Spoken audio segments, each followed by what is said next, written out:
एक बार किसी सफाई कर्मचारी को किसी एयरपोर्ट पे एयरप्लेन्स की सफाई के लिए अपॉइंट किया जाता है। मन में बहुत खुशी होती है कि उसे जहाज देखने का मौका मिल रहा है। तो वो अपने काम को बहुत शिद्दत से निभाता है। साल गुजरता है, 5 साल गुजरते हैं, तो एक दिन वो पायलट की उस कैबिन में चला जाता है जहाँ पर एक्चुअल उस जहाज के कंट्रोल्स होते हैं। वहाँ पर एक बुक पढ़ी होती है।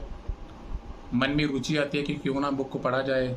बुक को जैसे वो कवर से देखता है, वहाँ पर लिखा होता है कि इस जहाज को चलाने की विधि। तो वो क्या करता है कि पहला पेज ओपन करता है जिसमें लिखा होता है कि अगर जहाज को आपको इंजन स्टार्ट करना है तो रेड बटन को प्रेस करना पड़ेगा। वो उस किताब में दी गई इंस्ट्रक्शंस को फॉलो करता है, रेड बटन को प्रेस करता है और इंजन स्टार्ट हो जाता है। मन में बहुत खुशी हो जाती है, वही इंजन स्टार्ट हो गया। नेक्स्ट पेज ओपन करता है, उसमें लिखा होता है प्रेस ग्रीन बटन अगर आपको जहाज को रनवे पे दौड़ाना है। वैसे ही वो ग्रीन बटन प्रेस करता है और जो एक्चुअल में जहाज जो है वो रनवे में रन करने शुरू हो जाता है। और तीसरा पेज जब वो ओपन करता है उसमें लिखा होता है प्रेस ब्लैक बटन। इससे क्या होगा, जहाज उड़ने लग जाएगा। और वाकई में ही जहाज उड़ने लग जाता है और उसकी खुशी का कोई ठिकाना नहीं होता। इतना खुश होता है कि उसका जो ड्रीम था जहाज में एंटर करने का, आज वो जहाज चला रहा है। ठीक है, तो आधा पौना घंटा जब जहाज उड़ता है उसके मन में विचार आता है क्यों ना इस जहाज को लैंड करवाया जाए। तो वो चौथा पेज ओपन करता है। उस चौथे पेज में क्या लिखा होता है कि जहाज को वो लैंड करने के लिए आपको न्यू बुक्स परचेज करनी पड़ेगी।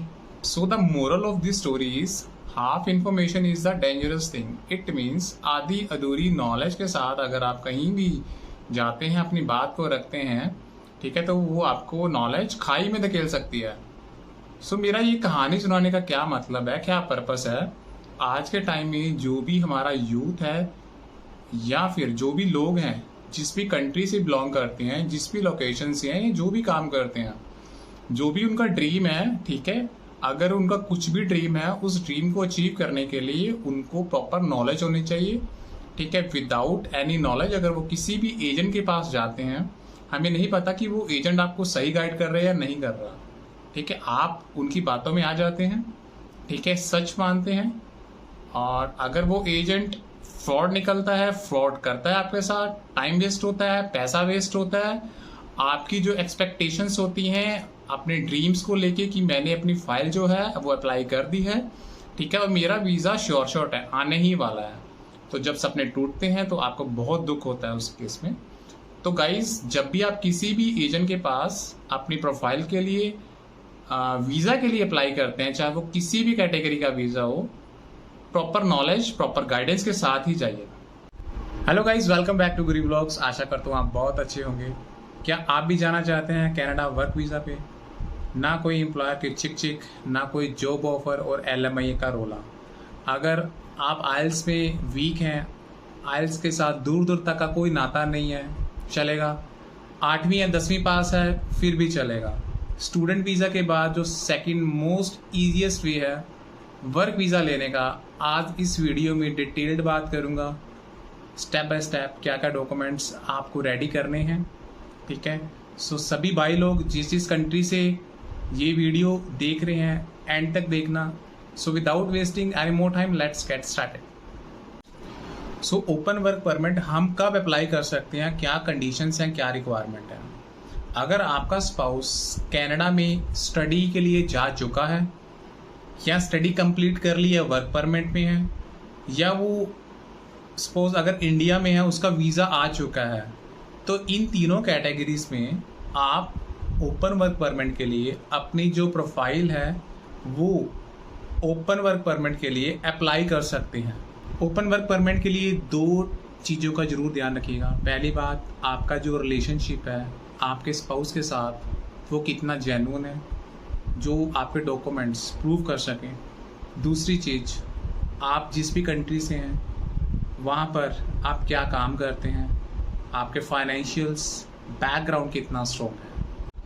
सो रिलेशनशिप में आप अपने सभी वो डॉक्यूमेंट्स शादी के टाइम के, लाइक अपनी सारी photographs, wedding card, wedding venue का प्लेस, वीडियोस, अगर शादी के पहले आपसे कोई चैट होती थी, कॉल्स की details, WhatsApp messages, WhatsApp calls की डिटेल्स, ठीक है, तो ये सारी जो भी डॉक्यूमेंट्स हैं अगर आप अपने एप्लीकेशन में ऐड करते हैं, जो कि प्रूव करती हूँ आपका जो आपके स्पाउस के साथ रिलेशन है कि बिल्कुल जेन्युइन है।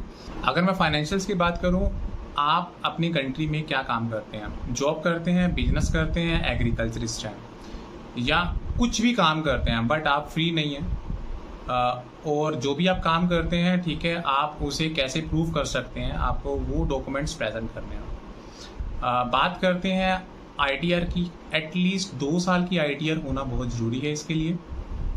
कितनी ITR होनी चाहिए?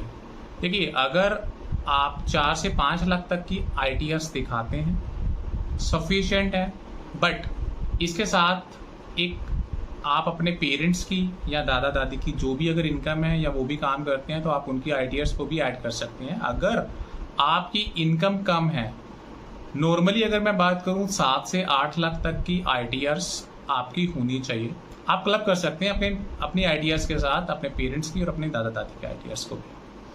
बात करते हैं फंड्स की। गाइस, फंड्स की अगर मैं बात करूं, कम से कम 8 से 10 लाख तक के जो फंड्स हैं आपके अकाउंट्स में हो तो बेटर है, ठीक है। बट अगर आपके पास फंड्स कम हैं तो मैं वही कहूँगा कि अगर आपके पास स्पॉन्सर्ड पर्सन्स हैं, लाइक दादा दादी हैं, आपके पेरेंट्स हैं, ठीक है, तो आप उनको भी ऐड ऑन कर सकते हैं। अक्सर बहुत सारे लोगों के मन में एक डाउट होता है कि हमारे जो फंड्स हैं वो कितने पुराने होने चाहिए। गाइस, ऐसा कहीं भी कुछ नहीं लिखा हुआ कि इतने पुराने फंड्स होने चाहिए, ठीक है। अगर आपके फ्रेश फंड्स भी हैं, मेक श्योर कि उसका जो सोर्स है वो जेन्युइन होना चाहिए, ठीक है, तभी चल जाएंगे। नाउ बात करते हैं CA रिपोर्ट की, आपकी प्रॉपर्टी वैल्यूएशन रिपोर्ट। अगर आपकी property valuation report 80-90 lakh, 1 CR या 1.5 CR है, मैं आई विल हाईली रिकमेंड तभी आप अपनी जो CA रिपोर्ट है आप अपनी ओपन वर्क परमिट की फाइल में लगाएं। अगर आपकी नेट वर्थ जो है 40-50 लाख के राउंड ऑफ है या उससे कम है, तो आप बिल्कुल भी CA रिपोर्ट को, अपनी प्रॉपर्टी वैल्यूएशन रिपोर्ट को अपने ओपन वर्क परमिट की फाइल में अवॉइड कीजिए लगाने के लिए। अब बात करते हैं उन सभी मिथ्स के ऊपर जो लोगों के मन में है। हमारी जो मैरिज है वो इतनी पुरानी नहीं है, हमारी रिसेंट मैरिज है, या हमारी मैरिज को 8-10 साल हो गए हैं, क्या हम ओपन वर्क परमिट के लिए एलिजिबल हैं? गाइज, देखिए, अगर आपका रिलेशन एक जेन्युइन है जो प्रूव कर सके आपके पार्टनर्स के साथ, आपके जो ताल्लुकात हैं और रिलेशन है वो बिल्कुल जेन्युइन है, तो बेशक आपका मैरिज 8-10 साल हो चुके हैं हुए को, या फिर लेटेस्ट मैरिज है, ठीक है, या आपकी मैरिज को अभी 1 साल 2 साल ही हुए हैं, तो वो मैटर नहीं करता। मेरी पास्ट में काफ़ी सारी रिफ्यूज़ल्स हैं। मैंने टूरिस्ट वीज़ा के लिए अप्लाई किया था, मैंने वर्क वीज़ा के लिए अप्लाई किया था, अब मैं स्पाउस वीज़ा के लिए अप्लाई कर रहा हूँ या कर रही हूँ। तो क्या मुझे अप्लाई करना चाहिए? ऐसा कहीं भी कुछ भी नहीं लिखा। अगर आपकी जो प्रेजेंटेशन है, फाइल प्रेजेंटेशन, वो बिल्कुल सही है, अगेन मैं फिर यही कहूँगा, अगर आपका रिलेशनशिप जेन्युइन है जो प्रूव कर सके, और अगर आपके पास फाइनेंशियल्स बहुत अच्छे हैं, ठीक है, तो आप ओपन वर्क परमिट के लिए अपनी प्रोफाइल अप्लाई कर सकते हैं। मेरे स्पाउस का वीज़ा आ चुका है, क्या मुझे 6 मंथ बाद अप्लाई करना पड़ेगा या करना चाहिए जब उसकी ट्रांसक्रिप्ट आ जाएंगी? गाइज, ऐसा बिल्कुल भी नहीं है, आप बाद में भी अप्लाई कर सकते हैं, या फिर जैसे आपका स्पाउस का वीज़ा आ जाता है आप उसके बाद भी अप्लाई कर सकते हैं और दोनों इकट्ठे ट्रैवल कर सकते हैं। Last but not the least, very most important question, क्या मैं अपने स्पाउस के साथ इकट्ठे ट्रैवल कर सकता हूँ? बट अभी तो वो वहाँ पहुँचा ही नहीं है और ना ही उसकी ट्रांसक्रिप्ट्स आई हैं। आप अपने स्पाउस के साथ इकट्ठे ट्रैवल कर सकते हैं, बिल्कुल ये बात सही है। इसमें कुछ चीज़ों का आपको ध्यान रखना पड़ेगा। आप इकट्ठे फाइल अप्लाई मत कीजिए, पहले अपने स्पाउस का वीज़ा अप्लाई कर दीजिए। जैसे ही उसका वीज़ा आ जाता है, कॉलेज की तरफ से उसको एनरोलमेंट लेटर मिल जाता है, उसकी क्लासेस का स्केड्यूल उसे मिल जाता है। आप उसके बाद अपनी जो प्रोफाइल है ओपन वर्क परमिट के लिए अप्लाई कर सकते हैं। और अगर स्पाउस की ट्रैवलिंग और क्लासेस के बीच में टाइम काफ़ी है और ऑलरेडी ये दोनों डॉक्यूमेंट्स जो मैंने अभी आपको बताए, enrolment letter and class schedule मिल चुका है, और आप अपनी फाइल अप्लाई कर देते हैं और मीन्स वाइल उसी ड्यूरेशन के बीच में आपका वीज़ा आ जाता है, तो यस, आप दोनों इकट्ठे ट्रैवल कर सकते हैं। ओपन वर्क परमिट की अगर एप्लीकेशन फ़ीस की बात करें तो $85 बायोमेट्रिक फ़ीस है और 150 या 155 के अराउंड ऑफ जो है इसकी एप्लीकेशन फ़ीस के चार्जेस हैं। यहाँ पर सबसे इम्पोर्टेंट क्वेश्चन सभी भाइयों के माइंड में ये होगा कि ओपन वर्क परमिट भी तभी एलिजिबल है अगर हमारा मेन एप्लीकेंट या हमारा जो स्पाउस है क्या वो स्टूडेंट वीज़ा के लिए एलिजिबल है? अगर एलिजिबल है तो उसके लिए फंड्स कहाँ से आएंगे? तो पहले बात करते हैं फंड्स की। गाइज आज के टाइम में हर बैंक आपको सिक्योर्ड और अनसिक्योर्ड लोन का ऑप्शन देता है, ठीक है। तो आपका अकाउंट जिस भी बैंक में है उस बैंक के जाके आप क्या क्या डॉक्यूमेंट्स चाहिए, सिक्योर्ड होगा हमारा लोन या अनसिक्योर्ड होगा, कितने % पे लोन वो देंगे, ठीक है। क्योंकि जब वो लोन सैंक्शन करता है डायरेक्टली कॉलेज के अकाउंट में जाता है और 2 साल बाद ही बच्चे को रीपे करना होता है बैंक को ना। दूसरा सबसे इंपॉर्टेंट क्वेश्चन, क्या हमारा जो पार्टनर है वो स्टूडेंट वीज़ा के लिए एलिजिबल है? अगर वो स्टूडेंट वीज़ा के लिए एलिजिबल होगा तभी हम अप्लाई करेंगे फाइल और हमारा ओपन वर्क परमिट मिलेगा और हमें वर्क परमिट मिलेगा। तो गाइज कनाडा जो है वो गैप को लेके बहुत लीनियंट है। There are number of college and universities, अगर आपका 5 से 7 या 10 साल तक का भी गैप है, ठीक है, तब भी आप स्टूडेंट वीज़ा के लिए अप्लाई कर सकते हैं। बट मेक श्योर सभी कॉलेजेस 8-10 साल का गैप नहीं लेते, बट उनकी जो टेंडेंसी है वो कम है, ठीक है। बट ऐसा भी नहीं है कि आप कॉलेजेस में इतने गैप के साथ अप्लाई नहीं कर सकते। बट यहाँ गैप का मतलब है justification.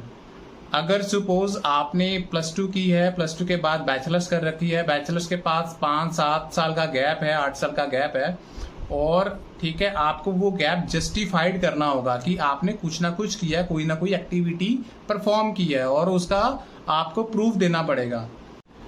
Canada is not like Australia कि आपको लाइक जस्टिफिकेशन के साथ बैंक स्टेटमेंट, सैलरी स्लिप्स सब कुछ देना पड़ेगा, जीटी क्लियर होगा तब उसके बाद सीओई आएगी। कनाडा में ऐसा नहीं है। अगर आपके पास एक्सपीरियंस लेटर है, ठीक है, किसी भी कंपनी का, आप वो ऐड ऑन कर सकते हैं, ठीक है। और रही बात यहाँ पर इंग्लिश प्रोफिशिएंसी की, ठीक है, अब कनाडा ने उसको लेके भी काफ़ी स्टेप्स उठाए हैं।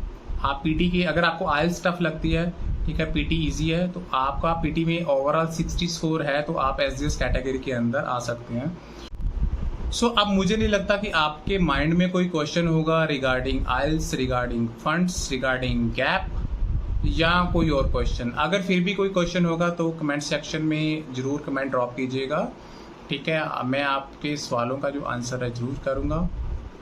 आशा करता हूँ आपको ये वीडियो बहुत अच्छी लगी होगी। अगर अच्छी लगी है तो आपको क्या करना है, यू नो वेरी वेल। सो मिलते हैं अपनी नेक्स्ट वीडियो में, तब तक के लिए थैंक यू वेरी मच।